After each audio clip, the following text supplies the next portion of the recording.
Hello, fellow adventurers. I'm Lewis Nichols, and you've tuned in to World Building Essentials and Exercises. It's a really long and descriptive title, lots of sketchy advice for game masters and occasionally players. Let's see what we're going to get into today. Flying mounts. That's pretty cool, but it should be pretty simple. Let's just check out the player's handbook. Page 149 is weapons. 150 blankets, buckets, E, F, G, hammer, hourglass. Oh, neat. Here's something. Page 153, carrying capacity for containers. Huh. Bottles are a pint and a half. Is there a universal D&D guild that regulates this stuff? At least it's not metric. Metric just seems weird for a fantasy game. What are we doing again? Oh, yeah. Flying mounts. Next page. Aha! Mounts and vehicles. Horses, ponies, mastiffs. Is that the only official dog in D&D? What about terriers or the lap dogs? Mousers and working dogs. Well, while we're at it, what about hippogriffs? No. They've got camels, but no wyverns. Well, it's okay. It'll be in the DMG. While I'm getting that out, I do have to say, I was worried for a second. What if I found the list and suddenly there it was? How embarrassing that would be. Completely destroy a video.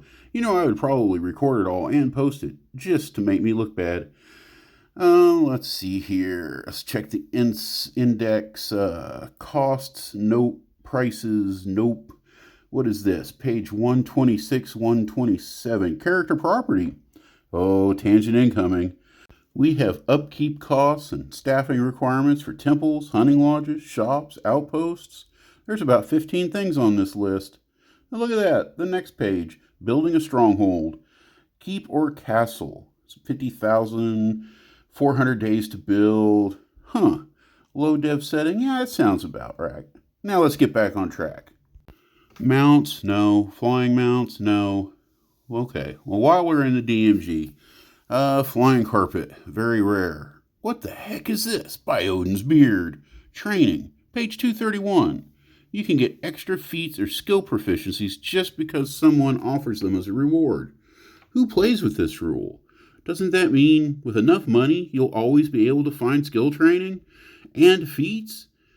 Maybe they don't mean extra stuff. Maybe they just mean this for a world where training is actually really hard to find, so you have open slots available and you're looking for ways to fill them. Surely they're not talking about just giving characters extra feats as rewards. Although I could see giving extra skills as rewards. Anyway, whole different subject, different video. Sorry for chasing squirrels. Next page, we have a whole list of boons. That's kind of cool. Giving rewards for powerful beings. I kind of do this anyway, but nice to know it's mentioned in a core book. We're back to finding magical devices that are related to flying mounts. Flying carpet and flying house shoes. Horseshoes. Yeah, house shoes, why not? Very, very rare. Other magical items look to be more tactical, not really designed for long distance travel. So, very rare means 5 to 50 grand. Seems about right. Case closed. Cheers. Just kidding, I'm still here. While 5K for a flying mount is in the realm of possibility, you can make a lot of arguments for getting the price down. Today, we're going to focus on 4 cases, all listed in the Monster Manual. We're going to talk about griffins, hippogriffs, pegasi, and wyverns. For the record, we are strictly 5e today, but a few concepts will be universal. For instance, the first thing you're going to need to ask yourself is how available do you want these critters to be? If you're restricting travel, they need to be hard to get. If you don't care, they can be cheap, if you want them to be. Let's take a quick look at the exact creatures that we're talking about. Griffins are CR2. They can take a hit from most enemies, but are still vulnerable in mid-level, let's say 4th to 8th level combat. They are as smart as horses, so they can be taught a few tricks. Hippogriffs, super squishy. One good turn from a single Peryton can kill it. Again, it is a smart animal, but just an animal. Then we have the Pegasi. They're CR2. They're faster than our previous entries, and they're smarter. That's good, but they're finicky. Now, I would never tell anybody how to run alignments, But even if you don't use them at all, a Pegasus might not stick around if life gets too violent. And finally, we have the Wyverns, CR6. They're fast, they're tough, and temperamental. Is that supposed to be a drawback? They're not dumb animals either. I mean, a 5 intelligence is a playable stat if you roll bad enough. All that said, supply and demand are going to be the bottom line. Of course, that's going to go for any product. So what's our process? First off, do they exist in the region? If not, you're done. However, if you're running a region with any substantial level of development, well, it seems like raising these things is going to be profitable. If they exist in the world, they will eventually get imported, which means if you're running an old world, they will likely be spread all over the place, over the ages and eons. However, you can still restrict them in several ways. They may be state regulated. Maybe the Empire requires you to have your griffin inspected every year, costing you 15 gold. Maybe flying mounts are illegal for commoners, or even common adventurers, to own. Maybe there is a pestilence, and the animals get sick and die too often to make owning them worth it. The adventuring economy matters too. How much money is in the system?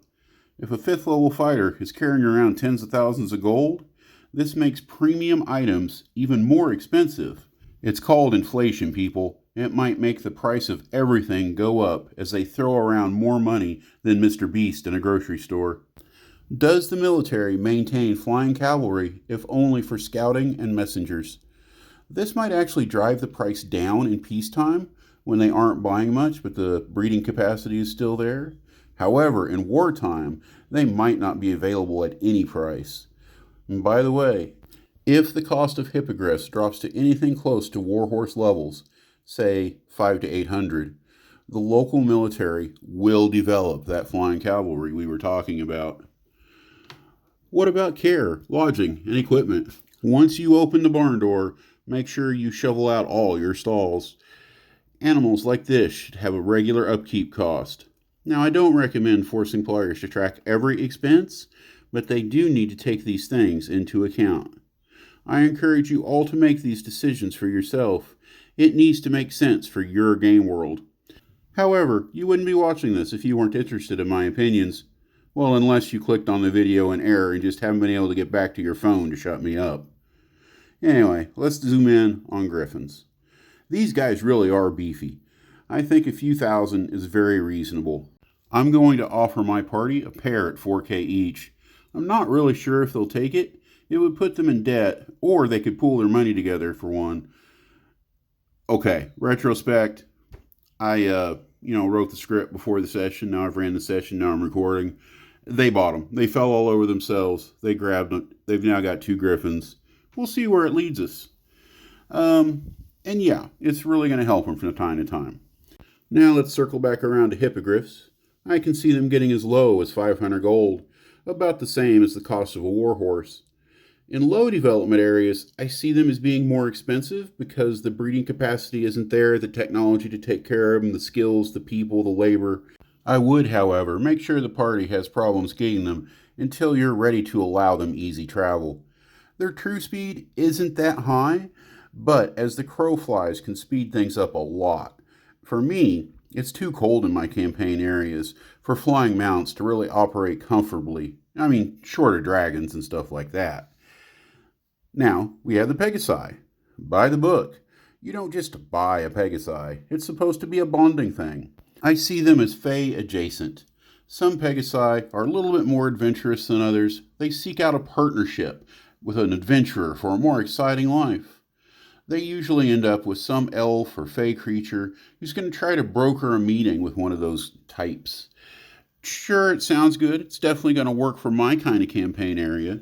If you don't have that sort of thing going on, I'm sure you can find a different way to make this happen. Again, if you want to. For the meeting, you're going to have to pay out a little bit.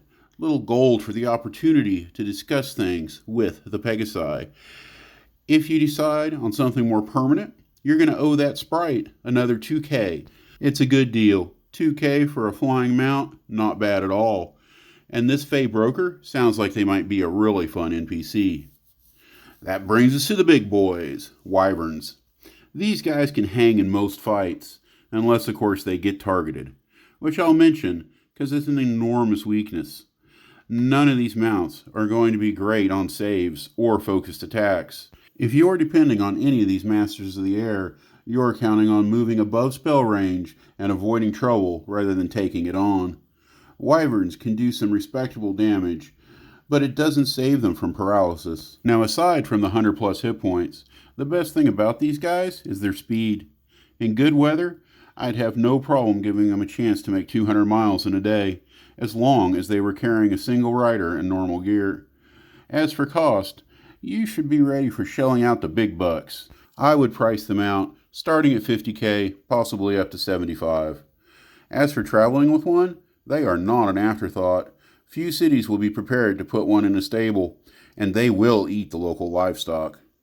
Now, I would have to say this list leaves one glaring omission, and no, it's not a dragon. You can't buy a dragon. I'm talking about the Roc. No, not that Roc. The big bird. I mean, you can spec this guy out with a Howdah. Maybe it sleeps 6. It's armed with some heavy crossbows. Of course, it's going to be at least 100k. Probably more. But you can really set this guy up for long-range travel. And he can take a hit. And now that we're into this high price range, you can probably get a pretty nice airship for about that amount, if your world has them. A hot air balloon might go for 10,000, but dirigibles are a different story. Flying galleys, let's say 200k. For an airborne man-of-war, 750,000. Ultimately, the sky is not the limit for flying the unfriendly skies. Thanks for joining me today. This was fun. There are so many exciting things that you can do in our game. This will be the advantage of human DMs over AI for decades to come. And I hope you're there with me every step of the way. Just remember, guys, without adventure, there are no level ups. See you next time. Cheers.